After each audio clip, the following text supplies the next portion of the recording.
Здравствуйте, дорогие друзья! Канал «Аспекты Башкортостан» продолжает свою работу, и у нас очередная прямая трансляция в YouTube, в Одноклассниках и в социальной сети ВКонтакте. Программа «Аспекты мнений» и ее сегодняшний гость, собственной персоной, физически в студии, доктор философских наук, политолог Дмитрий Михаличенко. Приветствую, Дмитрий. Привет, Руслан, привет, Уфа. Осталось лишь напомнить, что ваши вопросы, реплики, комментарии, критика и все, что вы считаете нужным, принимается в чате YouTube.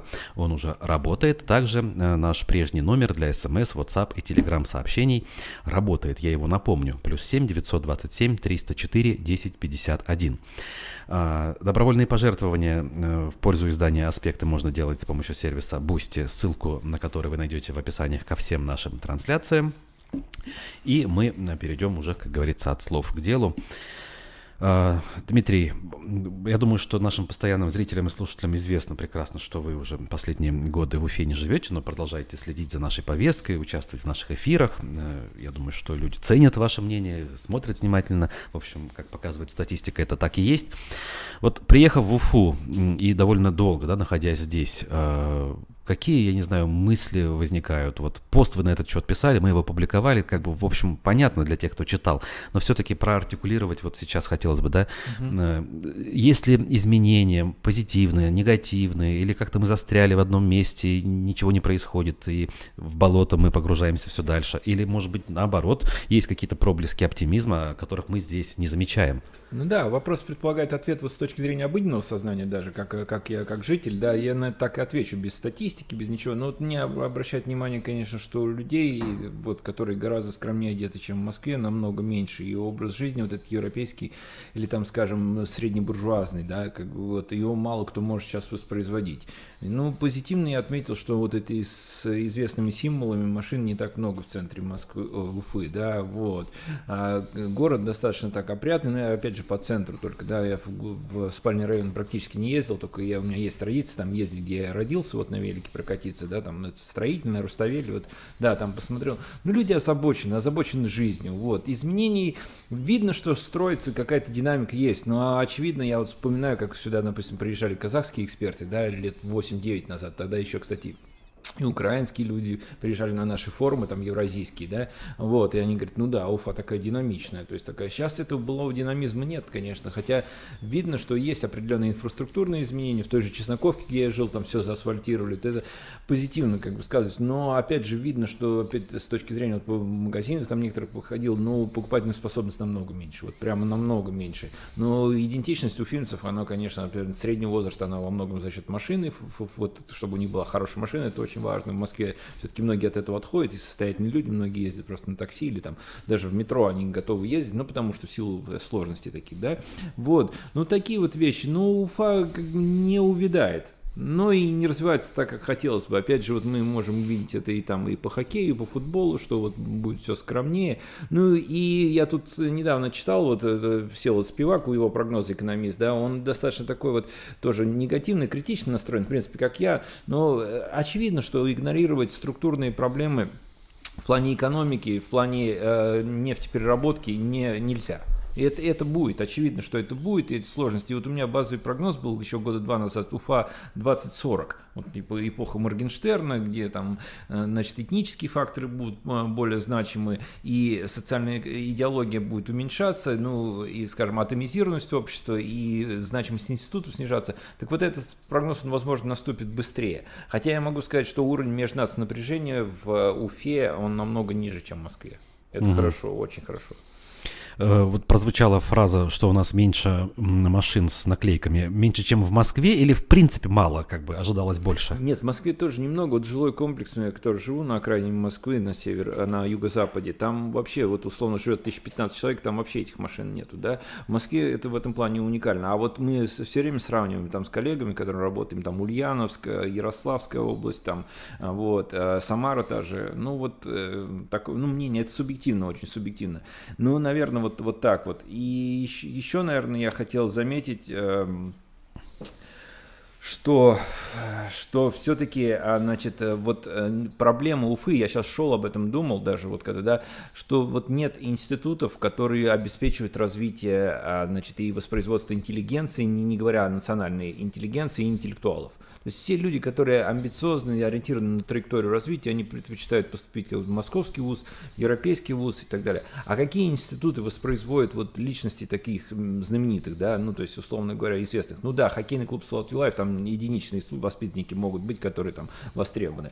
Вузовская среда, она не сильная, она объективно не сильная, нету школ, вот в социогуманитарном плане практически нет. Там нефтяной, да, более-менее там сильный что-то есть, но в остальном практически утеря. Плюс у нас вот эти слияние вузов, это не самый, наверное, хороший элемент. Вот. Какие еще институты? Сильный театр, я бы не сказал, хотя Росдрам там неплохой, и там и башкирские постановки такие есть. Но вот как вот не хватает вот этого. Не то, что социальные лифты, а институты, которые обеспечивают вот это устойчивое развитие и развитие качественное, интеллектуальное, культурное. У нас СМИ, в принципе, были хорошие, да, достаточно. Но сейчас, после вот этого Мамаева погрома, да, я вот обращаю внимание, что многие тоже, мы говорили уж, ну вот ладно, Руслан сейчас вы пределе, там, да, ну вот это же Рушана Ибраева, там, да, Наташа Павлова, Даша Кучеренко, вот те люди, Артур Асафьев, да, иноагентом призваны уже, вот все, многие, которые составляли цвет башкирской журналистики, они как-то в стране, как бы вынуждены сейчас находиться. Вот это тоже фактор, он очень плох, потому что, опять же, можно сравнить со Свердловском, да, с Екатеринбургом, вернее, Свердловской области, там спецоперация началась, сразу знаком, ну, перестали работать, а это очень важный момент. То есть я вижу, вот как социолог уже здесь обобщаю, что социальный контроль, он в принципе и так был слабый, а сейчас вообще просто вот до уровня молчаливого как-то несогласия вот так вот приходит. Вот как бы здесь не могу, наверное, не согласиться, да, вот по поводу как раз практически полной ликвидации социального контроля, но насколько он востребован в нашем обществе, в нашей стране как таковой, если как бы легко это самое общество сдает вот эти позиции, да, это же не единомоментная история, это все двигалось годами, и, в общем, никто на этот счет особых возмущений не проявлял и раньше, и сейчас даже. Ну, не совсем, Руслан, вот смотрите, я продолжаю, тут же Рамиль Рахматов осуществляет это, да, но он такой со специфических позиций. Но вот смотрите, вот когда Куштау был, я, в принципе, это писал, мы соглашались, наверное, что это одно из немногих достижений гражданского общества. Надолго не хватит. Но ведь все-таки, вот смотрите, Куштау появился, там, Михаил Кривошеев, да, это, ну, биолог, он, да, по-моему, потом Исхак Фахрудинов, да, то есть геолог, вот. Тот же вы там ездили, Рамиль Рахматов, там, Лилия Чанышева, которой грозит сейчас срок, Федор Телин, который сейчас вообще уже за рубежом и так далее. Все ведь ездили, они ведь не ради того, чтобы как-то расшатывать ситуацию и все, это Мурзагуловщина, вот этот бред, там, который наклеил на них ярлыков, ненависть и так далее, это нужно отставить. Мы можем сейчас посмотреть более спокойно на этот процесс. И многие поддержали и так далее. То есть, если бы это была интенция к этому, условия для климата, оттепель была бы условно, такие люди бы сразу появились. Они как подснежники сейчас спрятаны. Или есть такое, знаете, вот все даже к аналогиям склоняется, да, есть такое вот растение, значит, она роза какая-то, да, то есть она растет в пустыне, то есть ее в воду бросишь, она расцветает. Уберешь, она скукоживается, но она не гибнет. Вот примерно наше гражданское общество сейчас, наверное, в таком состоянии. Но в то же время я хотел бы отметить и как бы попользуясь случаем даже передать привет, условно говоря, вот та же Даша Кучеренко или Артур Дмитриев, да, который не совсем сейчас с Уфой связан, вот своим акционизмом на самом деле. Ему там всем в соцсетях пишут, а это, собственно, небольшая добродетель, пишут, вот держись там, чувак, мы с тобой, все. То есть это он склонный к такому эпатажу, но он делает правильное дело, он артикулирует ту позицию, которую нужно. А вот это вот добродетель там, держись, чувак, мы с тобой, а сами-то молчат, ну, это да, она как немного устроит, но люди боятся. В том числе и я, многие боятся. Опять же, Шевчук тот же, да, так вот, это условно теория малых Шевчуков, которые на все это способны, и я думаю, что это очень важное дело, и если их не будет, то общество будет еще более податливое. Понимаете, я никогда не был сторонником Навального и так далее, да, вот, но тем не менее, когда Лилия Чанышева была и вот эта функция социального контроля там артикулировала, это было значимо, это создавало определенную глубину социальной критики, которая там, тому же мне позволяла себя чувствовать более спокойно, потому что у меня более взвешенная позиция. Когда отсекается этот авангард, и на авангард выходят уже те люди, которые не готовы этому, и либо раздробленное меньшинство, то вот этот социальный контроль, он скукоживается. А социальный контроль, вот я много раз это говорил, это важнейший инструмент нормального функционирования общества. Ну, не будет у нас ни бескоррупционного общества, не будет у нас эффективной власти, если не будет социального контроля. Это просто невозможно, в принципе. Вот вы упомянули, да, Артура Дмитриева с его акциями. И в этой связи как бы хотелось бы еще одну проблему, связанную вот с этими явлениями, обсудить. Есть у нас новые статьи, да, которые сейчас активно используются в административном кодексе, в уголовном кодексе, так называемая дискредитация вооруженных сил. Многие акции напрямую, если посмотреть, да, к вооруженным силам никакого отношения не имеют. Как то, например, венок Артура Дмитриева у стели по правам человека, там, в общем-то, права человека и все. Да. К нынешним событиям формально никакого отношения это все не имеет. Но санкции применяются.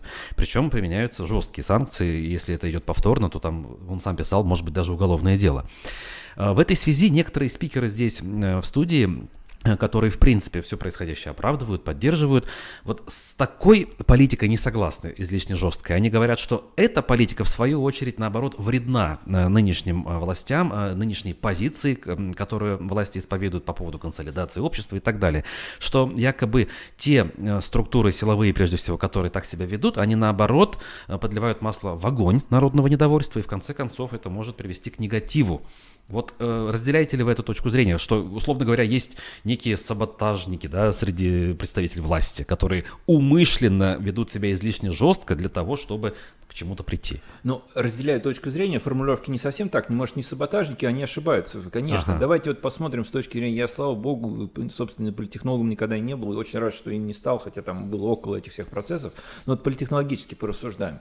Во-первых, когда вот эту стелу гражданских там вот этих прав там создавали, я, кстати, и вам там писал и так далее, то есть это я и критиковал, я думаю, что это совершенно не нужное было для гражданского общества нужное, но с точки зрения позиционирования власти, стилистики власти, вот это вот Мурзагуловщина, вот это опять же эти структуры, эти все там, ну в том числе и вот этот вот Совет по правам человека, но она мне не казалась верной. И вот сейчас мы видим, что вот этой акции Артур Дмитриев просто забирает свое, просто что говорит, что вот так вот. То есть это было глупо, они навредили вот эти вот инициативы, они власти. Если бы этого просто не было, республиканской власти, все было спокойно. Но это один, он не самый главный. Ну, то есть Стелла набирает вес такой, скажем так, в народе, да, она некий не набирает. смысл. Нет, наоборот, он просто показывает, что этого нету. Вот еще вы Стеллу выставили, там отчитались, как эти сертифицированные общественники. Вот же хороший, это же я сам придумал формулировку, да, сертифицированные общественники. Вот, а сейчас просто любой, кто может, это просто все не то, что, ну, просто показать, что это нет, этого нет.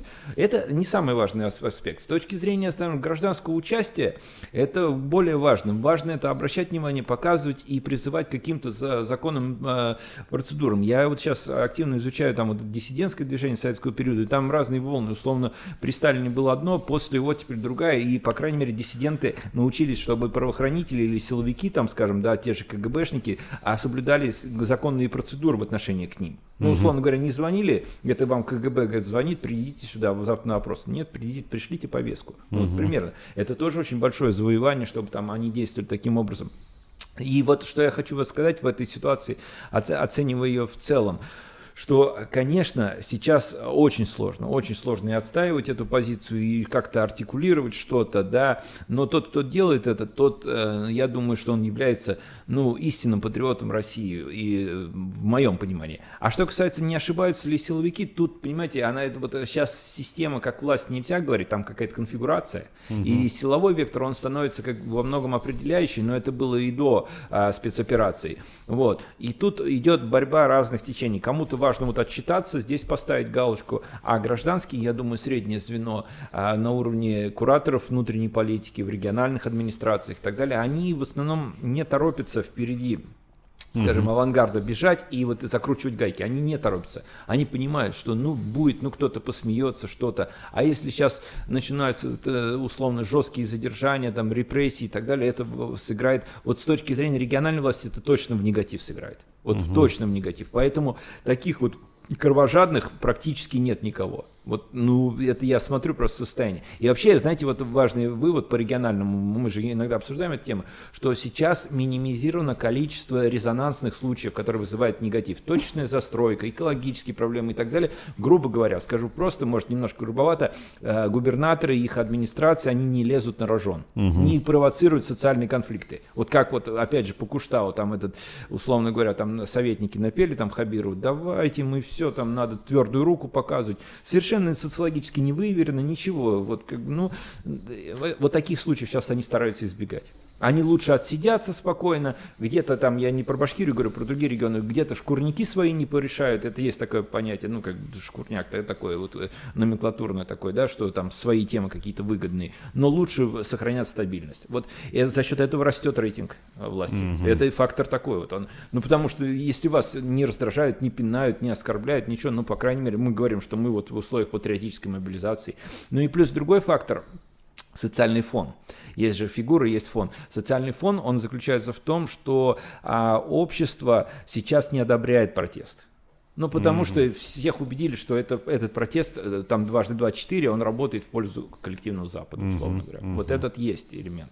Понятно.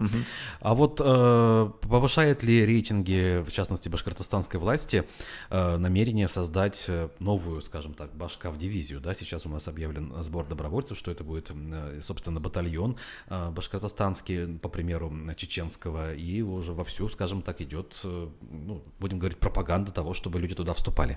Вы знаете, уже не первый раз сегодня спрашивают меня это, да, это будет и на федеральных масс-медиа обсуждаться. Я думаю, что здесь вот эта стилистика, она определена. Вы заметили уже Шеймуратов, да, Вторая мировая война, Великая Отечественная война, он несколько так оттесняет Салавата Юлаева, да, не просто чтобы вот Салавата Юлаева не было, но все-таки вот это важно. Потом те же Северные Амуры, да, это вот во времена Отечественной войны.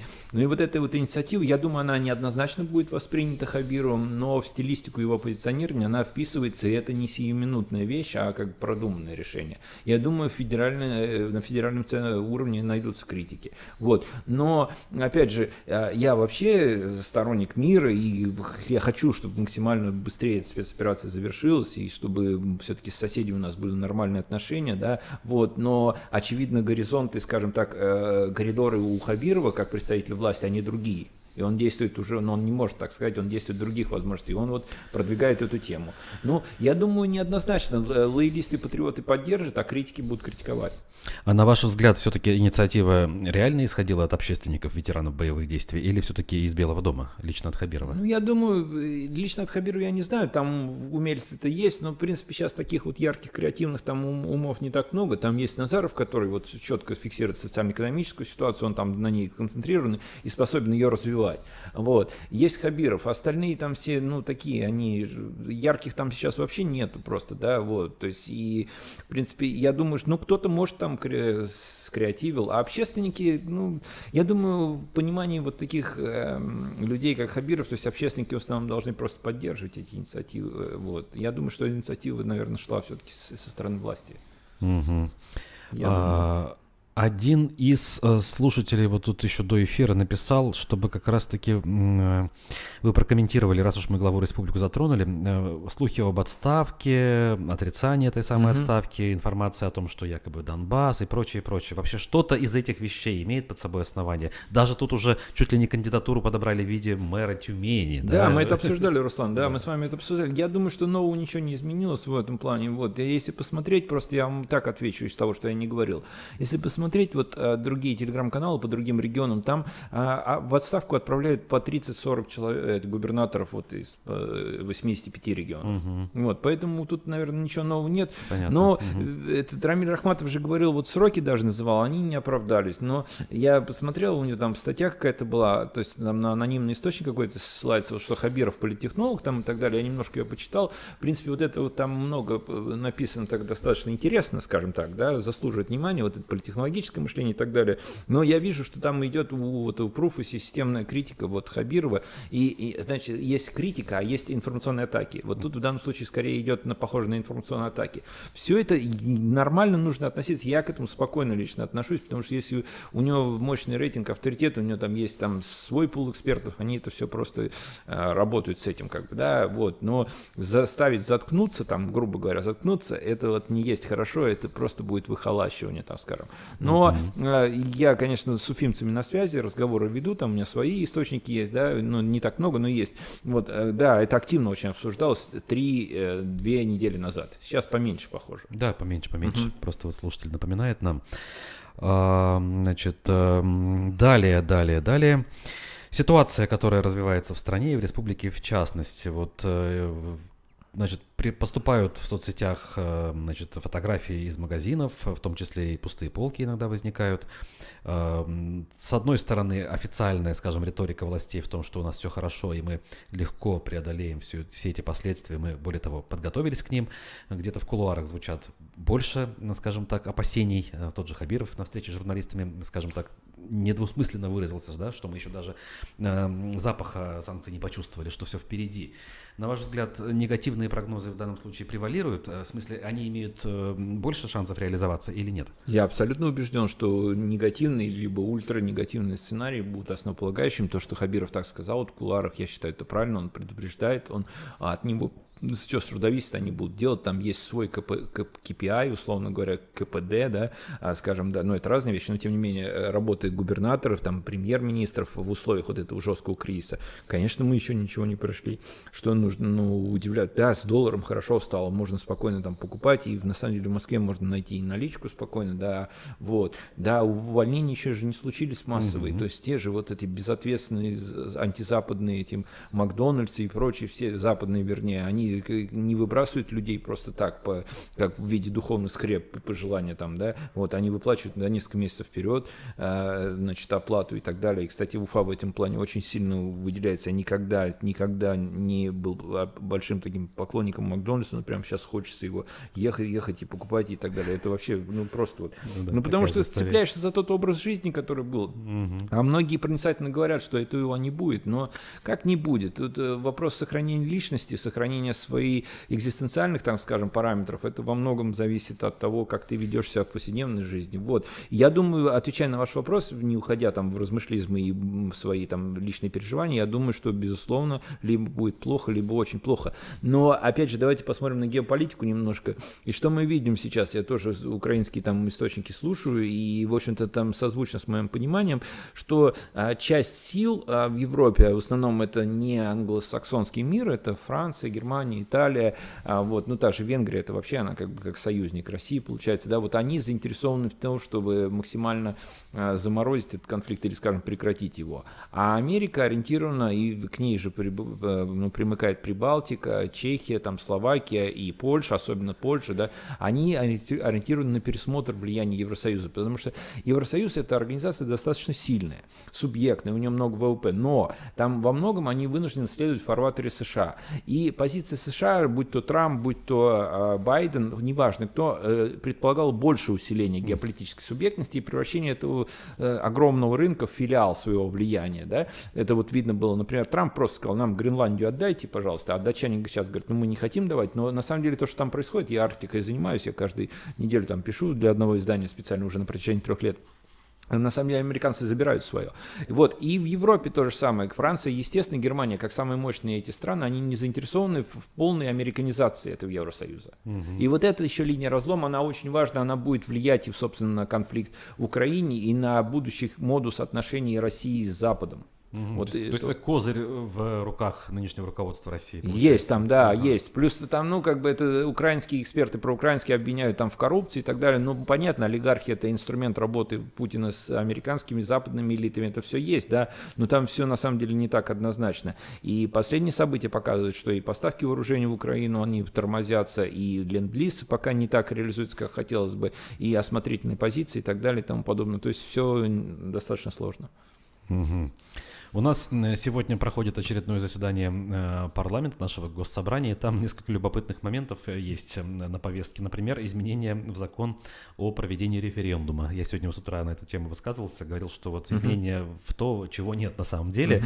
Как вам это вообще? Это имеет значение или это просто формальные процедуры, которые приводятся там в соответствии с федеральными, например? Или, может быть, есть значение какое-то? Нет, есть значение. Референдум, вообще запрос на референдум, это он в обществе есть. Вот, будут ли они... Запрос-то есть, а вот, на самом деле там поправки такие, что те, кто находится вне места жительства, смогут там голосовать с помощью там мобильного избирателя. То есть существенных изменений нет. Нужны ли вообще эти изменения с учетом того, что референдум это в принципе не проводится? Они могут привести их, понимаете, то есть они могут опять же провести по многим вопросам, особенно сейчас такая конфронтационная геополитика, да, перспективы присоединения территорий, на самом деле там от украинских до Северной Осетии и Приднестровья, там очень много, то есть это может быть. В данном случае это техническая работа. Вот в данном случае отвечает и, конечно, в соответствии с федеральным законодательством и так далее. Но страну ждут в любом случае, будет смена курса власти или не будет, будет ли смена власти в ближайшие 5 лет или не будет, титанические изменения ждут.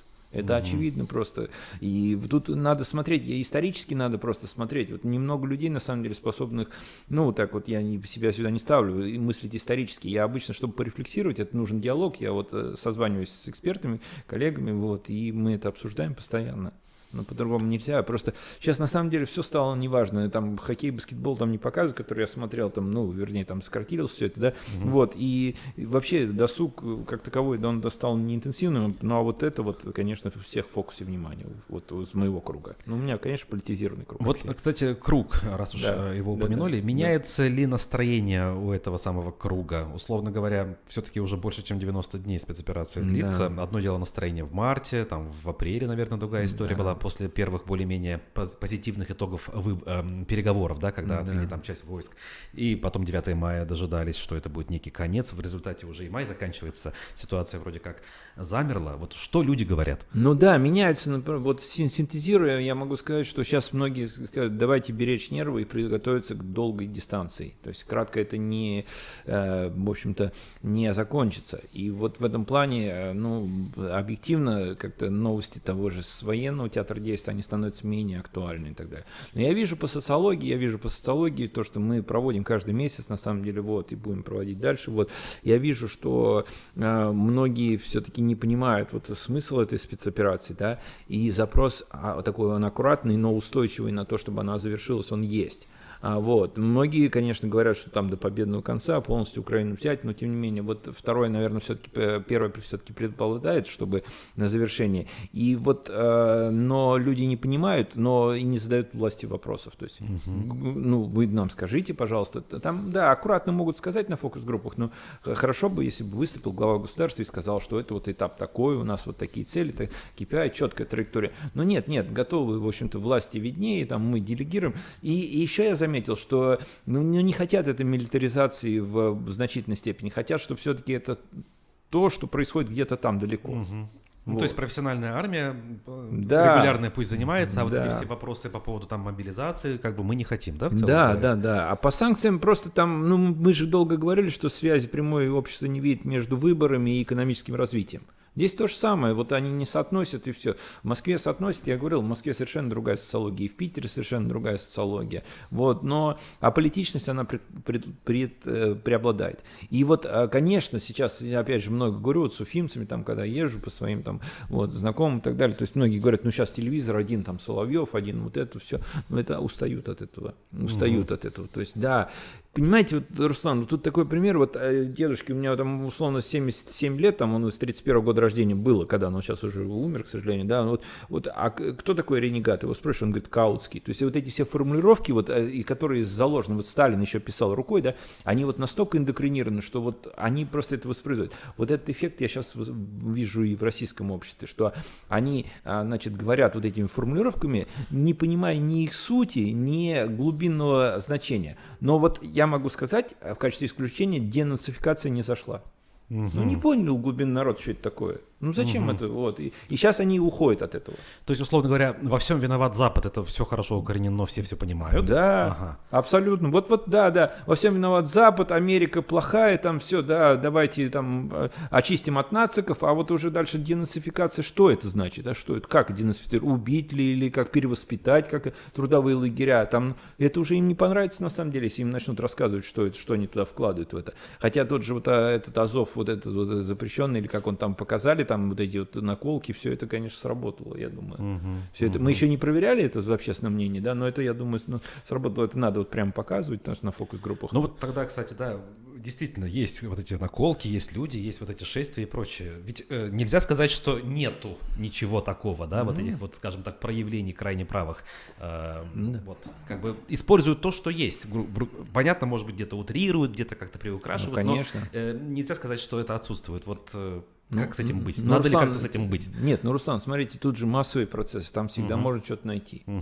Всегда, ну, а если это условно, а если это 1% только? А если это 100 случаев? Ну вот, предположим, я тот самый человек, который, да, говорит, что вот смотрите, вот нам показали, вот как нужно общаться с таким человеком, как ему объяснить, что это вот, в принципе, да, окей, я признаю, это есть, но это не значит, что нужно проводить эту самую денацификацию. Ну, через просвещение только, это очень сложно и невозможно практически в нынешних условиях, почти невозможно, потому что я уже говорю, вот не дерево по телевизору показать нельзя. А вот критические тексты там, да, там можно написать и так далее, что вот посмотрите социологию и так далее. То есть это очень вдумчиво, но общество не готово к этому. Да плюс это, я могу сказать, что тенденция последнего месяца, тема Украины становится некомфортной. Особенно вот на фоне того, что вот, значит, там факторов, которые украинская пропаганда использовала как свои достижения, в том числе с этим крейсером известным и так далее, то есть она становится некомфортной. Вот. Ну и я вижу, опять же, у меня тоже украинские корни на четверть есть, я очень важный, да, вот мы вчера общались там просто фактически все там с этими украинскими корнями в гости ездили там в Чесноковку вот с другу, да, вот все, мы уже становимся как бы вот этими русскими такими вот, потому что они вот, ну как-то, вот это вот вообще практически забывается, потому что 11 миллионов имеет связи с родственниками вот в России, на Украине. Ну, как-то... И потом у меня есть примеры, когда вот жители Ростовской области и там Красный Ключ, это Луганская, и вот они поругались очень сильно просто. Один, значит, родственник, он работает вице-мэром, значит, Ростова, потом сейчас в Москве главный департамент, а другие, те в Украине, они там под бомбежками в Чернигове сидят, то есть они порвали просто отношения, ненавидят друг друга, это очень плохо. Очень неплохо, это трагично. Да, не иначе, конечно. Юрия Шевчука, которого выше упомянули, да. что-то активно обсуждает уже не только республиканская общественность и пресса, но и в принципе, да, эта история гораздо более масштабная.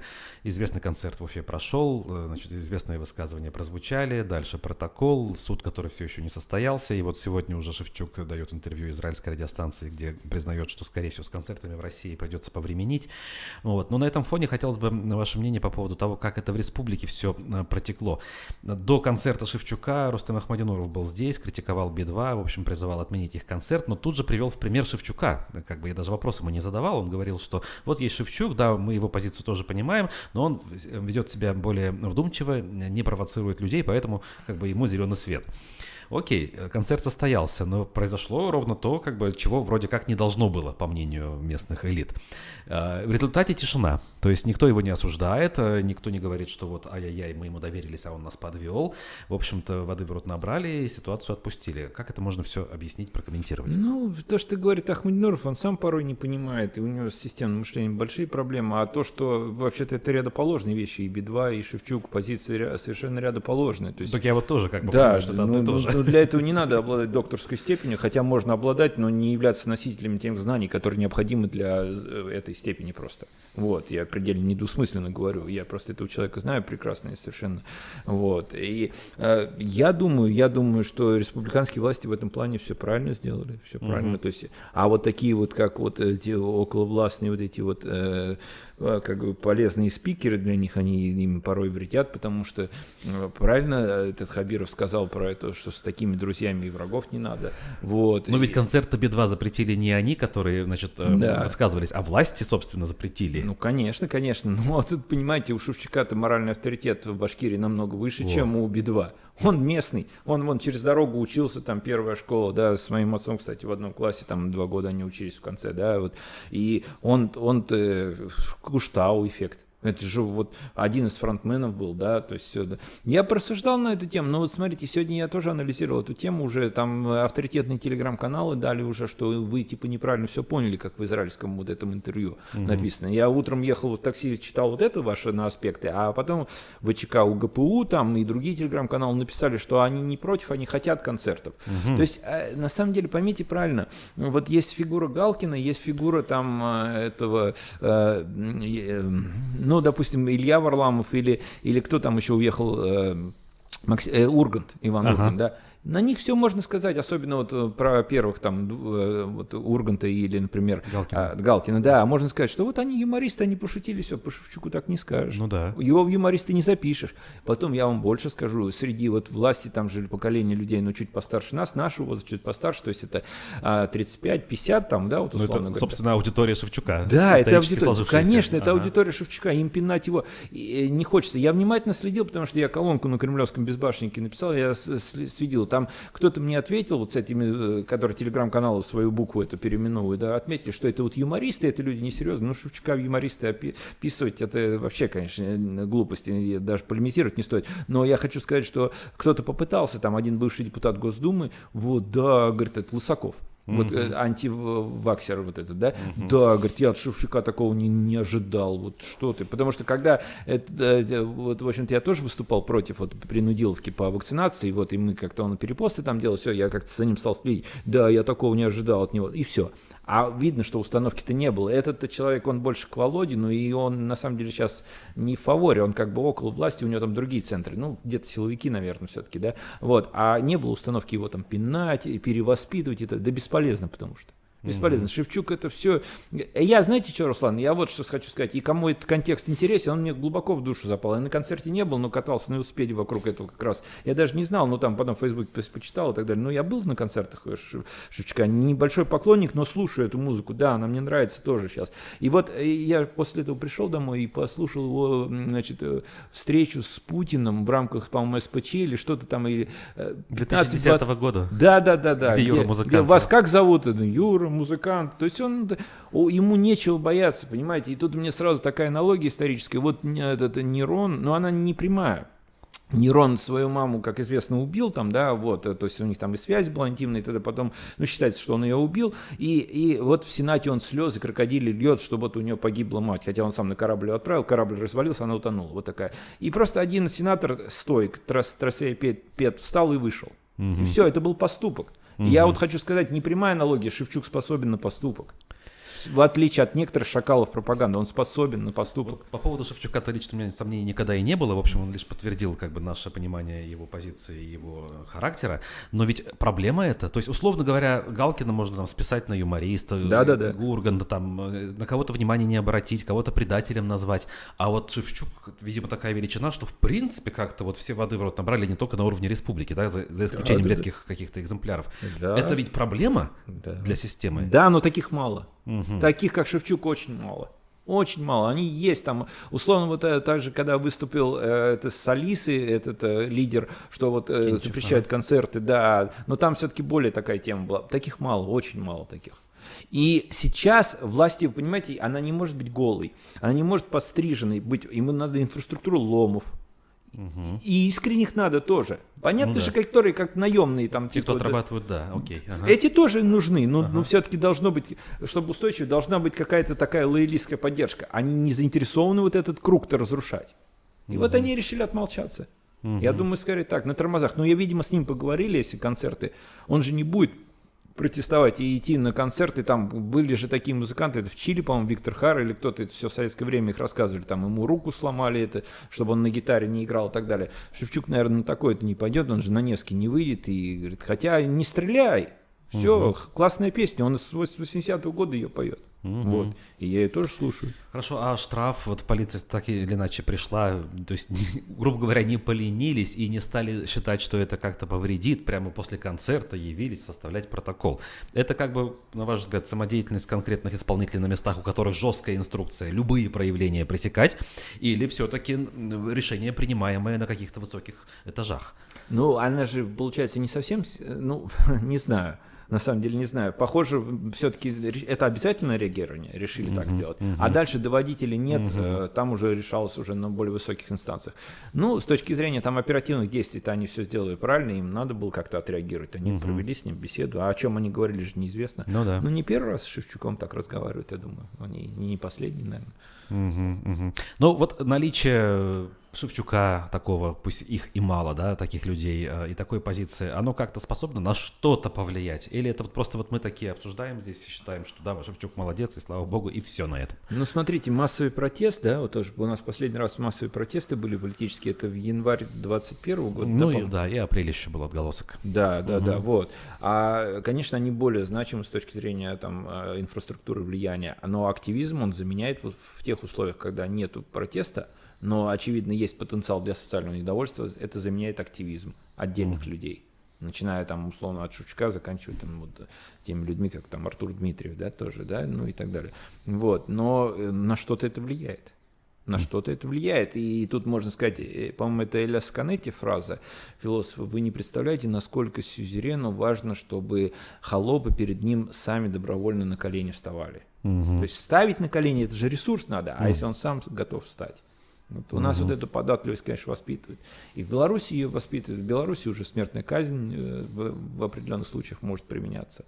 Не то чтобы в Америке тоже это как бы есть, но там мораторий определенный, да, но тем не менее в Америке тоже есть. Но То есть по пути, на пути этого воспитывания успехи, да, я так понимаю, делают, потому что как бы нет сопротивления и есть успехи, реально все больше и больше тех, кто как бы вот поступает таким образом, преклоняя колени. Ну да, ну успехи достигают своих задач каких-то, да, да, наверное.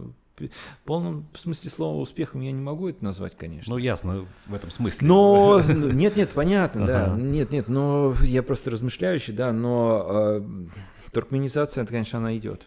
Она идет. В Туркменистане никто не... Там 10 человек выходит, когда на акции протеста, и то вокруг посольств зарубежных. Это считается большим достижением. Вот как раз на этом фоне сразу вспоминается, я не знаю, последние лет 10, наверное, и на протяжении всех этих 10 лет всегда были среди там, либерально настроенной публики особые оптимисты, которые всякий раз говорили: ну вот сейчас, вот точно точка отсечения, вот это вот сейчас случится, там условные выборы какие-нибудь очередные, там, чей-нибудь арест, и вот, ну вот все, точка кипения достигла, значит, своего апогея, и поэтому завтра все случится. В результате мы наблюдаем, что ничего такого нет. И даже в принципе уже, наверное, возникает вывод, что нет ничего такого, что могло бы заставить как раз-таки что-то измениться. Ну, наверное, есть, но я не могу сказать, что это да, сейчас. А что касается вот этой реплики, она совершенно правильная. Вот, понимаете, многие думают, вот категориями для таких людей есть Соловей, условно, да, Валерий Соловей, вот этот политолог, который говорит, вот, сейчас скоро будет. И вот они живут ожиданием. Я помню тоже, вот первый раз я в политике начал заниматься, это выборы в Госдуму, там, это какого 10-го года, по-моему, да. И вот там тоже мы сидели в штабе, там один говорил, тоже он известный человек, да, вот сейчас будет, все будет. Ну, была болотная, но ничего не случилось больше, по большому счету. Так вот, я что хочу сказать, что это тоже манипулятивный прием. Надо понимать вот одну вещь, да, что вот эти информационные системы и внутриполитическая система как таковая, она существует в логике управляемых отношений. То есть, условно говоря, они берут, выстраивают такой вот конструктор, в котором там есть 1, 2, 3, 4, 5, 6 вариантов, но все они должны устраивать куратора. И они там развиваются самостоятельно, но итог в любом случае, там конфигурация вариантов и сценариев, возможно, там математически там просчитывается, да, вот, или где-то не просчитывается, но задача с того, что мы не получали, вернее, кураторы не получали неконтролируемых для себя решений. Поэтому вот эта логика, я хочу сказать, да, вот эта логика, которую кто-то говорит, что вот скоро через год все здесь разрушится, в принципе, их устраивает. Потому что они считают, что через год все нормально будет, а год-то прошел. Ну да. Обращу внимание на чат в Ютубе. Артур Асафьев пишет: привет и вам с Дмитрием. Да, приветствую. А Роза, значит, мысль свою тут, значит, излагает в том смысле, что протест 21 года был сливом протеста, выпуском пара перед выборами. Как вам такое мнение? Да нет, какой? Это я тоже долгое время считал, что там вот это все контролируемо и все. Ну выпуск какой? Там же факторы больше все-таки связаны с Навальным и процессы по его заключению. Здесь вот эта логика. Потом выборы, я уже давно говорю, выборы в этой системе, они не очень беспокоят власть. Выборы — это не тот триггер, который может быть. Вот, опять же, вот этот иноагент Каспаров, да, чемпион мира, да, он 3-4 года назад говорил, когда еще «Эхо» существовало, да, нет, он, знаете, в 2020 году, вот когда белорусский начался сценарий, он говорил, что в России должно быть что-то экстраординарное, чтобы это повторилось, экстраординарное. Но спецоперация это во многом вроде как на это похоже, но сейчас предпосылок для такого нету, наверное, протеста значительно. Ну, прежде всего, наверное, экономических, да? Потому что политические у нас на втором, на третьем плане для людей. Ну, это безусловно, вот та же мобилизация, да, вот, в общем-то, кураторы, да, наверное, кураторы внутренней политики посмотрели, как можно мобилизацию этого общества вот сделать, вот такую вот. Ну да, бессмертный полк, да, но туда всегда много народу ходило и так далее. Ритуальная поддержка, символическая поддержка, да. А чтобы вот люди, как они мобилизацию используют? Ну как, он встает, условно, отец домохозяйства, там, думает, что вот я могу работу потерять, вот у меня здесь сложится, здесь, давайте-ка искать дополнительные заработки, давайте что-то делать. То есть в основном с точки зрения своего жизненного мира, а не с точки зрения там на митинги и так далее поддержки. То есть здесь нет. Но при этом, конечно, нужно видеть, что поддержки власти стало больше, риторика людей, она меняется. Сейчас вообще в России она, в каком плане она, мы говорили, там общество может расколотое какое-то, а сейчас общество вообще становится отток же очень серьезный за границу. И там вот диссидентский дискурс, он совсем другой, там другие категории, там другое понятие, а там живет россиян-то очень много. Ну, в Европе 10-15 миллионов точно живет, вообще где-то 25 считается, но точно неизвестно, да, конечно, это. Вот. А здесь люди, которые находятся, они, конечно, выражают поддержку всяческую. Но, опять же, это объяснимо в условиях внешнего врага. Антизападные настроения – это константа вообще развития, то есть будут очень высокие антизападные настроения. Реальные, то да, есть не фейковые. Это совершенно не фейковая вещь. Это совершенно не фейковая вещь. Ну и потом в условиях недоступности западных благ, там, понятно, Москва там с доходами высокими, она не откажется в ближайшие годы от мышления там по западному образцу, там путешествий и так далее. Но многим здесь же это все становится недоступно. Поэтому, естественно, они становятся антизападно ориентированы. Немножечко местные повестки добавим, наверное, в наш эфир. Вот тем более вопросы тут поступают. БСК интересует, я не знаю, вот есть ли ваше мнение, да, у нас, во-первых, история с то ли там деприватизацией, да, можно сказать, что госпакет хотят передать некой структуре, якобы для того, чтобы эффективность управления повысилась, хотя сейчас и так Башкирия обладает контрольным пакетом. Это первое. Второе, вот те же пруфы написали, что огромная сумма из прибыли не распределена, 33 миллиарда рублей, вроде как это можно связать вот с этой историей. На ваш взгляд, это что? Это как бы местная как бы элита как-то оптимизировать старается эту историю, чтобы с деньгами попроще было? Или это игры высокого полета, какие-то москвичи, крупные олигархи в условиях дефицита ликвидности, скажем, да, дефицита крупных активов, скажем так, обратили внимание такие? Я думаю, и то, на самом деле. Я думаю, и то, потому что, ну, государственная собственность в чистом виде, она там и структура налогов, там и трат и так далее сложнее, поэтому, в общем-то, вот это управление, оно может быть таким. Но я не думаю, что будет такой какой-то бенефициар типа вот там швейцарских олигархов, как раньше. Как раньше, да. И вообще сейчас вот элиты будут, они местные, ориентированы на Россию. Вот. Но не факт, что это хорошо, не факт, что это плохо, это просто данность такая, да. А я думаю, и, конечно, федеральный центр тут будет указывать, как, что распределять, что передавать, без их согласования никак. Но в целом кураторство республики сейчас над активами есть. Но им же предстоит задачу решить производственной базы. Ну да, сырьевой базы. Да, сырьевой базы, то есть, да, сырьевой базы, точнее, правильно, да, спасибо. Вот, а это очень сложный вопрос, поэтому тут, ну, много тут всего. Ну, сейчас, конечно, республики разбрасываться какими-то активами очень, ну, нельзя, и это все прекрасно понимают. Это все прекрасно понимают. На фоне всех тех событий, что мы обсуждаем, у нас республика продолжает, скажем так, декларировать свою внешнюю активность. Более того, у нас не просто какие-то гости в республике, да, но целые делегации Башкирии выезжают. Вот последний раз в Узбекистан, о чем мы тут активно говорили, в том числе по поводу затрат, которые сопровождали эту поездку. Имеют ли смысл вот эти вот вояжи и вот эти вот договоренности, которые нам декларируют? Ну, во-первых, у них с точки зрения позиционирования власти это внешнеэкономические связи всегда нужны. И так делают многие. Многие ездят, это же не один Хабиров ездил в Белоруссию, не один там Назаров ездил в Узбекистан. То же самое вот Пермь недавно ездила также. То есть там это, в принципе, нормальная логика развития процессов. Вот. Ну, ничего экстраординарного. То есть если тут гораздо интереснее, на самом деле, как поведет себя Центральная Азия в условиях вот этого геополитического противостояния. Но она ведет себя так, что она хочет отстраненно сохранять союзнический нейтралитет, но не лезть с поддержкой, ничего. Одно дело Казахстан, который вообще прочно интегрирован, завязан там на Россию, и сейчас в Евразийский экономический союз, где Казахстан, Белоруссия, Россия, там, да, вот две страны под жесткими санкциями, Казахстану вообще это становится невыгодно, потому что там же они все делят прибыли пропорционально, вот. А Узбекистан, он не входит ни в одну из организаций.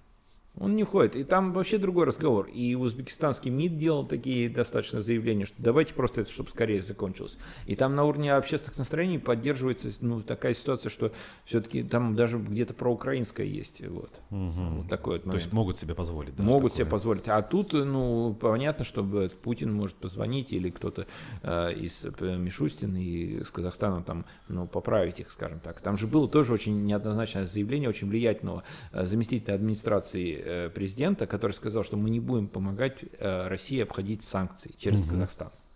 Это вызвало очень жесткую реакцию, на самом деле, на самом верху в руководстве России. Ну, понятно, да, это высказывание прям такие, прямая поддержка санкций. Нежелание противодействовать им, да, я думаю, так.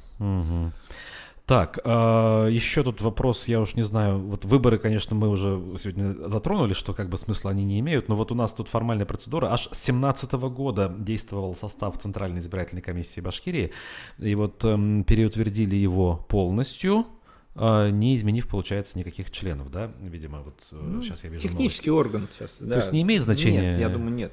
Выборы, я могу вот что сказать, сейчас выборы в Рыбинске были мэры, еще такое есть. Рыбинская, Ярославская область, это достаточно интересный регион, 14% явка, вот. И я думаю, что вот сейчас губернаторские выборы же будут, 14 регионов и 6 в Заксобрание. Из них 2 совпадают в этом списке, значит, Удмуртия и еще какой-то, сейчас не вспомню, да, вот. Но там, я думаю, явка невысокая будет, но сейчас закладываться на выборы губернаторы не будут. Им бы вообще переизбраться просто как можно тише. Для меня просто это как бы цифра потрясающая. Меня воспоминаниями отправляет 18-й год, в сентябрь, когда на избирательном участке, где я до сих пор еще числюсь членом комиссии, явка на выборах в Курултай была как раз 14%. Но в целом по республике она была все там 70, какие надо. Нет, она была другой.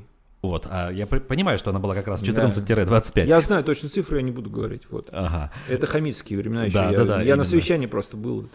Ясно. Но она была больше, чем 14, наверное, все-таки. Но не сильно. Больше. Так вот, я к чему? В Рыбинске официальные данные, что 14? Официально, но, Руслан, тут удивительно ничего нет, потому что вот несколько лет назад в Нижнем Новгороде тоже выбирали там депутатов. То есть в России есть местами выборы, где цифры реальные показывают, так что ли? Да, им выгодно можно засушить. Да тут же позиционер такой, что эти выборы не нужны. Вот смотрите, 14% пришло. Чего выбирать мэра? Какого мэра там выбирать? Мы его назначим и все. Вот так логика такая. Это муниципальные иссушаются. Региональные выборы, это в Заксобрание, госсобрание в Башкирии, или президентские, главы республики, вернее, да, губернатора, там явка будет высокая, минимум 50% будут говорить. Но реальная будет невысокая, я думаю. Максимум реальная явка какой может быть вот в нынешних условиях? Ну там же конкурентности нету как таковой, там муниципальный фильтр и так далее. Нет, если бы вот в Екатеринбурге, Свердловской области разрешили бы там нормально побороться, там было бы 70%, я думаю, было. Реальной явки. Реально, если бы разрешили. Если бы разрешили альтернативных кандидатов и так далее. Какой реально будет? Власть может мобилизовать 30-40% населения вполне. Это бюджетники, это вот сотрудники крупных предприятий, им просто попросят настоятельно сходить. Плюс спонтанно еще 10-15%. 50% максимум, я думаю. А так, наверное, меньше. Тем более там и регионы, которые послабее, там типа Кировской области, там депрессивные. Там вот реально, наверное, 30-40 максимум может быть. Понятно. Немножко об Уфе хотелось бы поговорить в завершении эфира. Да-да. У нас несколько глав администрации сменилось за последнее время, то есть мы всячески их обсуждали, говорили, что это Министерство по делам Уфы, как бы большинство склонялись именно к этой мысли, да, тех людей, которые здесь у нас выступали. Вот сейчас Ратмир Мавлиев, бывший глава Нефтекамска, молодой человек, в общем, команду свою, в общем, постепенно формирует, даже Дениса Ганиева взял себе в заместителя. Это который Салават вперед кричал? Да, голос Салавата Юлаева, один из наших ведущих здесь, в общем, человек для нас, для нашей аудитории не чужой. И, в общем, как бы, судя по тому, что я слышу, например, от него, там действительно как бы нацелены на что-то такое, на изменение, скажем, да, хотя вроде как понимания реальных процессов пока недостаточно, да, что как работает, это большая структура, миллионник, мегаполис, в общем, не будет просто, это не будет легкой прогулкой. Есть ли действительно шансы, по вашему мнению, в нынешних вот реалиях геополитических, республиканских, у какой-то отдельной команды на уровне Уфы чего-то добиваться? Ну, устойчивость Мавлиева и эффективность Мавлиева и его замов там вот этих, да, я их, в принципе, не знаю, но это эфир я вспоминаю сейчас, да, она зависит от того, как они будут интегрированы в команду Хабирова и взаимодействовать с Назаровым. То есть, если они будут синхронно с ним работать, будет успех. Если они начнут что-то делать там, пытаться креативить где-то и что-то, нет, не получится. Вот, и вообще мы вот так вот с экспертами говорили, что, в принципе, замы неплохие в Уфе были. Вот эти неплохие там. Ну, то там Плотников, это еще он с елауских времен, там, я не знаю, работает сейчас в Емском, по-моему, районе или что-то. По-моему, да. Ну, то есть Да. каждый зам в своем направлении был специалист. Да, они там устоявшиеся работы, вот. Ну, что они хотят, смотря что хотят. Я не знаю, было ли обсуждение или нет. Вот поздний Елалов, мне чем он нравился, вот он начал слушать общество, он там занялся там вопросами, которые, в общем-то, требуют решения. Я не знаю, если эти сами хотят своим кругом покреативить и что-то решить, то вряд ли что-то у них получится. Но агрегирование общественной поддержки в этих условиях, я не слежу, честно говоря, за этими процессами городскими, да, она должна опираться на сеть вот ломов и гражданских активистов и общественное мнение качественной социологии. Если они это проводят, и, в принципе, они могут согласовать эту программу с городом. Но я могу сказать то, что я действительно знаю, я анализирую каждый месяц, это тоже внимательно. Губернаторы забирают большую часть пиара на себя у мэров. Бывает, вот до того доводит пензенский вот пример, недавно губернатор Мельниченко отчитывает мэра, что ты рано это тепло отключил, вот, ну, то есть хайп, все, что хайп на себя забирает, все, что инфраструктурное, правильное и так далее, все это забирают себе. Ну, потому что у них мало пиара сейчас, мало повестки развития. Вот я думаю так. Ну да, понятно. Нас все-таки еще просят пару вопросов Давайте кратко прокомментировать. Да. Смена руководства Башспирта довольно-таки серьезный актив также, да, ведь в республиканской Да. собственности, можно сказать, государственная компания. При Хабирове менялось руководство, хотели там порядок навести, но Гуманов, экс-глава администрации Уфы, там рулил, и вот его убирают.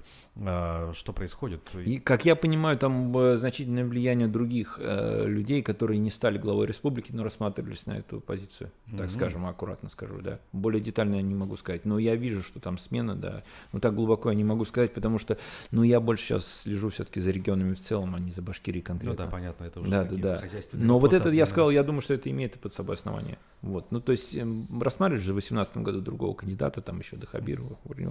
Ну, вот Башнефть, да, структура Роснефти. Согласны ли вы с мнением некоторых наблюдателей, которые продолжают настаивать на том, что непростые, скажем, отношения у Радия Хабирова с Башнефтью, собственно, с Роснефтью, наверное, больше правильно говорить, Сечиным там и так далее. Ну, конфликт он не сеет. Непростые отношения, да. Вопрос в деньгах, опять-таки. Башкирия все-таки заслуживает большего.